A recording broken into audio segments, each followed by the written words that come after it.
L'invité politique sur Radio Classique et Public Sénat. Bruno Le Maire, les sujets d'actualité ne manquent pas ce matin. Est-ce que vous considérez, comme l'a dit François Baroin, que les propos de Jean-François Copé relèvent de la toxicité? Ou est-ce que tout ça est exagéré aussi? Non, je crois surtout que ce qu'on attend des responsables politiques, c'est qu'ils posent les vrais problèmes, qu'ils ne se satisfassent pas de petites phrases ou de remarques, mais qui posent les vrais problèmes qui se posent à la société française. Le premier problème, on y reviendra, est d'abord un problème économique et d'effondrement de la situation économique française. Après, il y a un problème de communautarisme que personne ne peut nier. Vous avez une société française qui se vit comme une nation et qui aujourd'hui éprouve le communautarisme, c'est-à-dire des communautés qui ont leur langue, leur histoire et qui ne s'intègrent pas dans la République. C'est un problème, il faut y répondre. Nous n'avons pas réussi également à aller suffisamment loin dans la construction d'un islam de France. C'était une des ambitions que nous avions.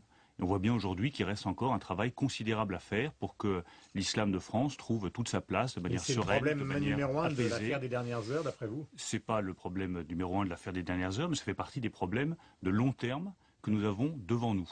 Quant aux affaires des dernières heures, on a l'impression de découvrir un peu la Lune. On me dit à longueur d'antenne et de radio, c'est tout à fait nouveau, il y a une menace de l'intérieur, il y a un islamisme radical, il y a du salafisme, et ça fait des années. Très précisément, ça fait depuis 2001 que nous savons qu'il y a le développement de cellules salafistes en France. Lorsque je travaillais au ministère de l'Intérieur, ou que j'étais directeur de cabinet du Premier ministre avec Dominique de Villepin, nous étions déjà totalement engagés dans cette bataille contre l'islamisme radical en France. Rappelez-vous... C'est que c'est une opération politique montée par Manuel Valls, qui après le Nouvel Observateur et ce matin sur RTL, on rajouterait un petit peu. On ne peut pas découvrir aujourd'hui ou dire qu'on découvre aujourd'hui l'islamisme radical en France. Tout cela, personne ne peut y croire. On sait bien que depuis 2001, depuis les attentats de New York, nous avons en France des cellules radicales, nous avons des filières qui emmènent un certain nombre de jeunes désorientés vers des pays étrangers, en Afrique ou en Afghanistan, pour les former, pour leur apprendre le maniement des armes. Je le redis à titre de témoignage. Lorsque je travaillais au ministère de l'Intérieur... Est-ce qui se passe à Strasbourg? Non, je ne compare pas, je dis juste que cette existence de cellules salafistes, d'islamisme radical sur le territoire français, qui emmènent des jeunes, parfois de nationalité française, se former à l'étranger, cela existe depuis maintenant plus de 10 ans. Et lorsque nous étions avec Dominique de Villepin au ministère de l'Intérieur, ou lorsque j'étais directeur de cabinet du Premier ministre, c'est-à-dire la personne qui a toutes les écoutes relatives au terrorisme en France, nous avions déjà cette préoccupation. Nous avions déjà expulsé un certain nombre d'imams radicaux avec Dominique de Villepin du territoire français. Nous nous étions déjà penchés sur les liens entre grand banditisme et islamisme radical. C'est une réalité en France depuis des années. C'est pas pour autant qu'il faut la combattre avec moins de détermination. J'appelle juste à prendre un peu de recul. Pas être collé sur l'écran en disant mais c'est tout à fait nouveau, c'est effrayant, c'est terrible. Ça existe en France depuis des années, il faut le combattre avec une détermination totale. Gilles Leclerc. Pour autant, Bruno Le Maire, vous approuvez totalement ce coup de filet et la politique du ministre de l'Intérieur, Manuel Valls. C'est un bon ministre de l'Intérieur pour vous. Totalement et sans réserve les interpellations des islamistes radicaux qui ont été opérées par le gouvernement. Et je soutiendrai totalement cette politique d'éradication de l'islamisme radical en France. C'est une menace pour nous. La seule chose que je veux dire, c'est que cette menace n'est pas nouvelle, elle est ancienne, elle a tendance effectivement à s'approfondir encore dans un certain nombre de quartiers en France, raison de plus pour que nous fassions preuve d'unité, nous les responsables politiques, sur ce sujet-là, et qu'on ne cède pas à la tentation de la polémique. Comment vous jugez d'ailleurs le ministre de l'Intérieur, les premiers mois de ce ministre? Jean-François Copé disait finalement c'est un bon ministre de l'Intérieur, il est plutôt à droite. Vous diriez quoi, vous? Ce n'est pas une question de droite ou de gauche, je crois que ça dépasse de loin les questions politiciennes. Les Français ont droit à la sécurité. Ils ont droit à ce que l'islamisme radical soit combattu par tous les moyens les plus efficaces. Manuel Valls le fait, tant mieux. À propos des propos justement de Jean-François Copé récents sur ce qu'on appelle entre guillemets le pain au chocolat, est-ce que vous avez l'impression que à partir de maintenant, mais déjà depuis quelques semaines, il y a vraiment deux lignes qui sont en compétition au sein de l'UMP, une ligne plus à droite, Jean-François Copé, et une ligne plus centriste, incarnée par François Fillon. Vous qui aimez le débat d'idées, vous sentez, est-ce que vous aimez bien ce débat? Est-ce que ça vous plaît? Non, moi ce débat ne me plaît pas. Parce que je ne crois pas que la question pour l'UMP soit de savoir si on va adopter une ligne centriste ou une ligne de droitisation. Les deux lignes nous feront perdre. Si vous vous rapprochez du centre et que vous oubliez la colère des gens qui aujourd'hui sont confrontés à des problèmes économiques majeurs, confrontés à des problèmes de communautarisme, ont le sentiment que la nation française est délaissée. Vous ne gagnerez pas les élections. Si d'un autre côté, vous cédez à la tentation de la stigmatisation, de l'amalgame, des petites phrases un peu rapides, vous ne gagnerez pas les élections non plus. On a l'impression Moi, que ce vous je dites souhaite, c'est dommage que je n'ai pas pu être candidat. Vous, Ah ben, Bruno bien Le sûr Maire. que c'est dommage. Vous ne croyez pas que je le regrette pas? Bien sûr que je le regrette. J'ai dit que je respectais les règles, très bien, mais je présente et je continuerai à présenter une ligne de renouveau qui essaye d'aller un peu au-dessus de ce clivage auquel je ne crois pas, centre ou droitisation. Moi, la seule chose à laquelle je crois, c'est les réponses aux problèmes des Français. Vous avez un pays qui, moralement, Ni l'un ni l'autre et ne les pose, ces économiquement, questions-là. moralement, économiquement, vous êtes face à un pays qui est en train de Honnêtement, s'effondrer. ni l'un ni l'autre ne pose ces vraies Et questions. chacun d'eux essaye d'apporter des réponses, mais je ne vois pas encore de doctrine globale, économique, vision de la société, vision européenne, renouvellement politique. Nous ne serons pas écoutés par les Français si nous ne disons pas que nous, à droite, nous avons changé. Vous savez qu'il y a quelques jours, j'ai remis ma démission de la fonction publique. Pourquoi je l'ai fait?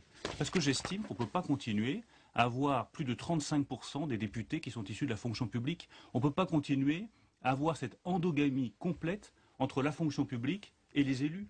Vous ne pouvez pas dire aux Français, aux ouvriers, aux salariés, allez, il faut changer, c'est la mondialisation, il faut s'adapter, il faut se former, il faut savoir changer de métier.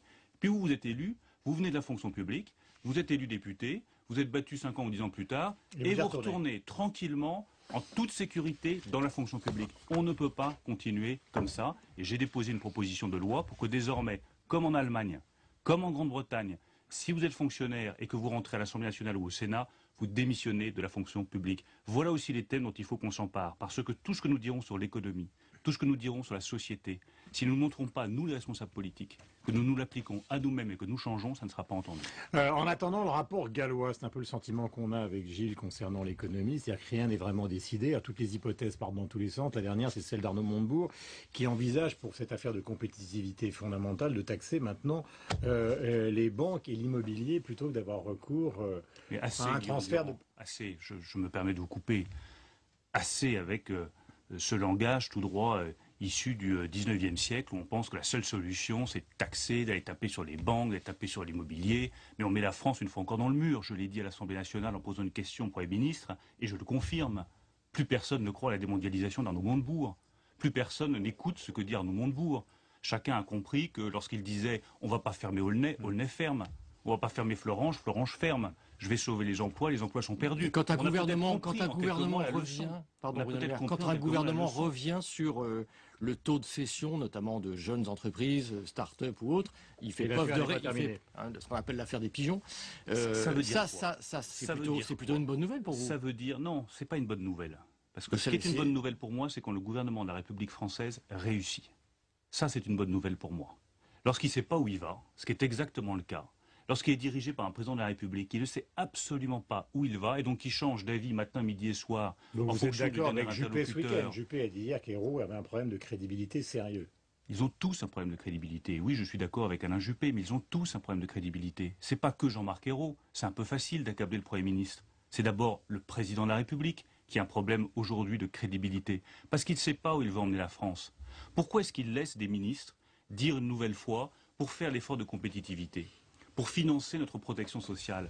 On va taxer les banques et l'immobilier. Mais c'est du populisme pur.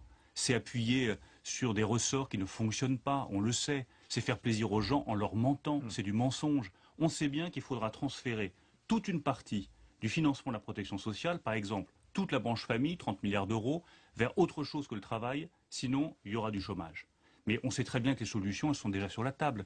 C'est soit la Est-ce qu'il y a pas une CSG, question de méthode? soit la TVA, Oui, mais- soit un peu de fiscalité Et dans écologique. l'idée de François Hollande par rapport à la gestion de ce type de dossier par Nicolas Sarkozy, c'est de dire on va attendre un rapport, on va attendre les réunions avec les partenaires sociaux, on décidera après. Alors qu'avant, ça se décidait, disons, plus vite à l'Élysée. Donc est-ce qu'il n'est pas piégé par sa méthode, qui est en fait de faire de l'anti-Sarkozy, Oui, mais ce que je trouve mais qui surprenant, perd du temps et Guillaume entre-temps, Durand, on entend des ce phrases que je trouve bizarres. surprenant, c'est que lorsqu'il s'agit de taxer, d'augmenter les impôts, de geler le barème de l'impôt sur le revenu, d'augmenter les taxes sur le tabac, d'augmenter les taxes sur la bière, je peux vous dire que les gens vous en parlent sur les terrains. Là, il n'y a pas besoin de consultation. Là, tout d'un coup, on est tous d'accord. Ça, c'est la gauche et les socialistes. Quand il s'agit de taxer ou de faire des impôts supplémentaires, aucune consultation nécessaire, c'est forcément bien. Lorsqu'il s'agit, en revanche, de redresser la compétitivité de l'économie française, d'assouplir le droit du travail, d'essayer de réformer l'indemnisation du chômage, ce que je réclame depuis maintenant près de 2 ans. 2 ans. Bien là, il faut consulter, il faut dialoguer, il faut laisser Arnaud Montebourg présenter des billevesées pour essayer d'épater un peu le chaland, mais on ne décide pas. Moi, j'aurais aimé que, en même temps qu'on augmentait les impôts, on soit capable de faire ce choc de compétitivité qui est tant attendu. Je ne comprends pas pourquoi il y a un décalage entre l'augmentation des impôts qui se fait tout de suite et le choc de compétitivité qui ne se fait qu'en 2013. C'est une erreur politique. Gilles disait tout à l'heure quelque chose qui me paraît être une piste intéressante. On a plutôt l'impression, je ne parle pas de vous, mais qu'aujourd'hui la véritable opposition, c'est les patrons, que ce soit les moyens ou les grands, au gouvernement de François Hollande, en tout cas à la présidence de François Hollande, plus que l'UMP qui est finalement emberlificoté dans une histoire qui n'en finit plus de se décider. Vous avez des voix qui s'opposent. Je pense que vous entendez ce matin que moi je suis totalement déterminé à m'opposer à ce gouvernement et à François Hollande. Pas m'opposer pour m'opposer lorsqu'il y a des par exemple, quand il y aura un projet de loi sur la compétitivité, vous ne le voterez pas? Tout dépendra de ce qu'il y a dedans. Vous avez dit tout à l'heure qu'il n'y a pas 50 pistes possibles, TVA, CSG... D'avoir une opposition intelligente mais totalement déterminée. Parce que ce gouvernement et François Hollande, faute de cap, faute de savoir où ils vont, mettent la France dans le mur. Ensuite, s'il y a un projet de loi, très bien, mais ça dépendra des solutions qui sont retenues. Et ça dépendra aussi de la capacité à avoir une approche globale du sujet. Il y a la protection sociale et son financement. Moi, je suis contre une augmentation massive de la CSG, parce qu'elle est profondément injuste. Elle est profondément inéquitable. Vous préférez la TVA sociale, ce qu'on a appelé la TVA sociale. Ça fait plus d'1 an que je travaille là-dessus. J'ai présenté des propositions pour l'UMP au titre du projet, en disant qu'il fallait un mix. D'abord une augmentation de la TVA, peut-être un tout petit peu de CSG et une fiscalité écologique. Ça, c'était ma proposition. Donc tout transférer sur la CSG, mais ça va être un choc sur les salaires des Français, sur les classes moyennes, sur les retraités. Ça va être des ponctions de 30, 40 ou 50 euros par mois. Il faut voir ce que ça représente lorsque vous avez un salaire de 1300, 2400 euros par mois. C'est énorme. Donc ce gouvernement qui rend 2 ou 3 centimes d'euros sur le litre d'essence, il vous en reprend 30 ou 40 sur la CSG. Donc ça ne me paraît pas la bonne solution et ça je ne le voterai pas. Par ailleurs, je souhaite une approche globale où on intègre aussi la question de la formation, la question de la compétitivité hors prix, comme on dit, c'est-à-dire la qualité des produits français, c'est décisif. Merci beaucoup Bruno Le Maire d'être venu ce matin sur l'antenne de Radio Classique. Merci à vous. Et le Public Sénat, Gilles, on se retrouve demain.